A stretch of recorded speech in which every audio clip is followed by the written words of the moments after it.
الله أكبر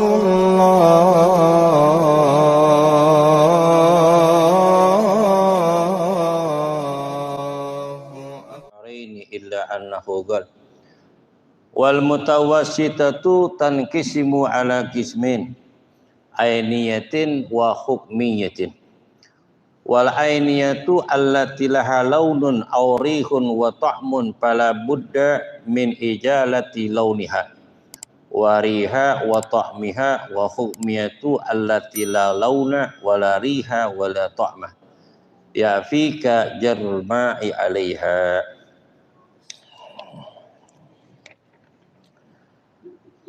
Al-mutawassitatu najis mutawassithah tanqisimu ala qismin. Najis mutawassithah itu menjadi dua bagian. Pertama ainiyatin au hukmiyatin. Pertama najis ainiyah dan najis hukmiyah. Yang namanya najis itu kullu musta'jarin tanah haramu tanaluhu. Setiap yang menjijikkan hukumnya haram untuk dikonsumsi, itu yang namanya najis. Tapi ada juga sesuatu yang menjijikkan tapi hukumnya tidak najis, tapi menjijikkan, kagak najis, itu namanya jorok. Sebab apa? Telan ludah. Apalagi ketika orang bangun tidur, kan bau banget ya, itu jangan ditelan,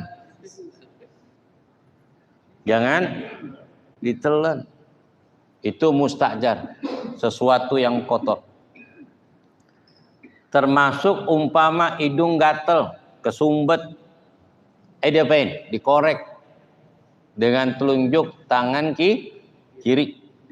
Ini termasuk adab deh.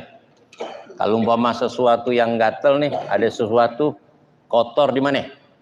Di hidung kita, jangan apa? Dengan tangan kan? Nah, makruh.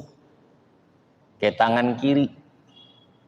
Ketika tangan kiri dengan telunjuk, itu disunnahkan untuk ditutup. Apain? Ditutup apa? Separuh mukanya di bagian hidung. Nih begini nih, sunnah. Jangan begini dilihatin orang. Su'un nazar namanya. Pemandangan kagak enak dilihat. Itu sesuatu yang kotor tapi apa? Nah, menjijikkan. Itu tidak najis. Tapi jangan sampai seperti orang blow on. Tahu orang blow on? Orang blow on itu minum es krim dicium.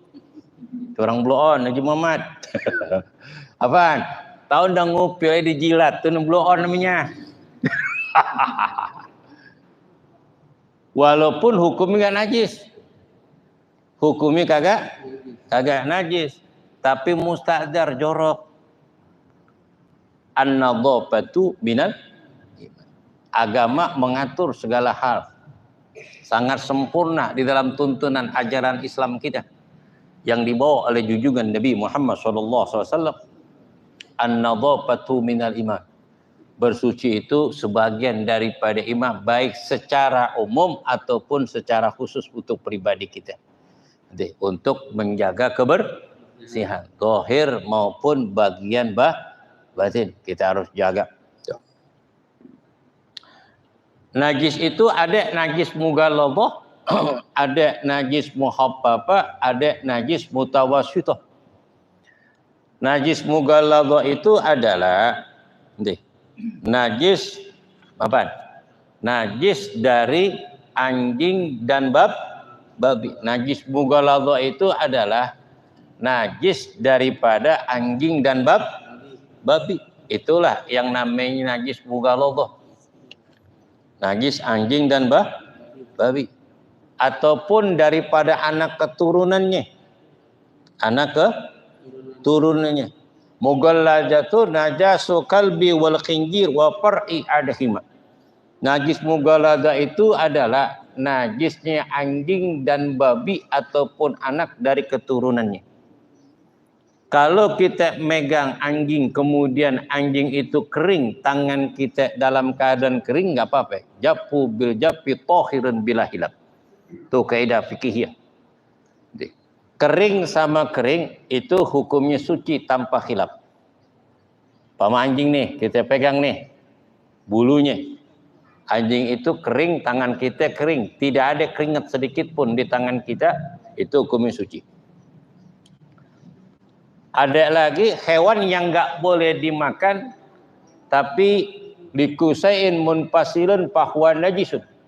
Sesuatu yang berpisah daripada hewan yang tidak boleh dimakan, hukumnya najis.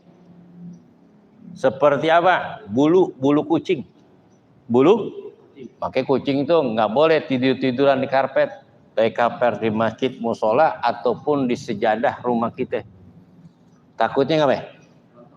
Rontok itu kulit aman, rontok yang namanya bulunya. Kita sembahyang di situ menyentuh tangan kita ataupun tubuh kita, hukumnya nggak sah. Kenapa? Karena bulunya kalau nempel masih di anggota tubuhnya kita pegang nggak apa-apa. Tapi kalau berpisah, hukumnya mutanah. Berbeda dengan hewan yang boleh dimakan. Berpisah daripada bulunya nggak apa-apa. Bulu apa? Bulu ayam, bulu angsa, bulu bebek, bulu soang. Kan bakal monceng tuh. Zaman dulu kan kentabet kan nggak ada. Adanya apa? Bulu ayam lah nggak? Zaman dulu kan korek-korek kuping kalau gatal bagaimana? Ke bulu ayam. Nggak apa-apa, kagak mutan najis itu. Kenapa? Min hewanin makulin, karena dari hewan yang boleh dimakan. Bagaimana Pusat? Umpama kulit macan dikeringkan, kemudian diapain? Disamak, kemudian dijadikan pajangan, itu najis. Kenapa? Karena dari hewan yang tidak boleh dimakan. Tuh. Begitu juga umpama ada hewan yang boleh dimakan. Seperti kulit kambing sama kulit apa? Sapi yang dijadikan hewan korban tersebut. Itu boleh dijadikan kerupuk untuk konsumsi ataupun dijadikan jaket boleh. Dengan syarat kulitnya sudah disamak. Sudah disamak dan dibersihkan sesuatu yang kotor. Ataupun lebihan dari kulit itu daripada daging dan gaji. Kalau hewannya mati, kambing ataupun sapi itu mati, daging dan seisinya kagak boleh dimakan. Tapi diperbolehkan itu kulitnya diambil kemudian disamak, kemudian dijadikan beduk ataupun dijadikan jaket, hukumnya boleh. Kalau digoreng gimana Pusat kulitnya? Dijadiin kerupuk atau kaki sapi yang mati dipotong tuh, kemudian diapain? Disop atau diapain lagi tuh?